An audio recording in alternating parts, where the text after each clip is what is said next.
Ils pensaient améliorer leur sécurité, mais en fait, ils se retrouvent victimes d'un système de protection défaillant. Des caméras de surveillance que l'on peut se procurer très facilement présentent un dysfonctionnement.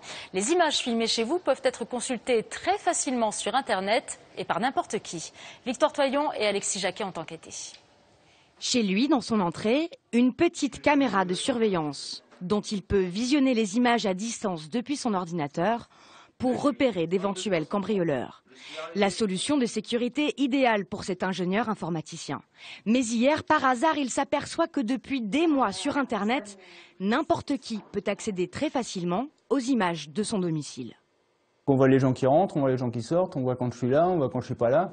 En gros, c'est encore pire que de rien mettre, parce que du coup, quelqu'un qui veut venir à la maison, il a qu'à regarder et puis il sait s'il y a du monde ou pas, quoi. Pire encore, lui-même peut tout aussi facilement accéder aux caméras de n'importe qui. Et voilà ce qu'on peut trouver. Donc là, c'est caméra dans sa chambre. Là, c'est la caméra de quelqu'un qui est en train de regarder la télé. Là, c'est la caméra d'un ordinateur. En cause, des failles de sécurité dans les logiciels vendus avec ce genre de caméra, une centaine d'euros dans les grandes surfaces ou magasins de bricolage.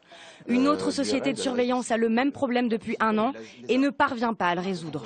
La vie de milliers de gens continue donc à se retrouver en direct sur la toile sans qu'ils le sachent.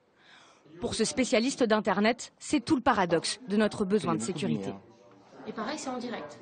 Ça montre en même temps que plus on surveille, plus on veut développer de la surveillance, plus en fait c'est aussi paradoxalement des atteintes à la vie privée, parce que là normalement ces images jamais, là c'est l'image d'un salon, on voit des gens, jamais normalement ces images ne devraient être sur Internet.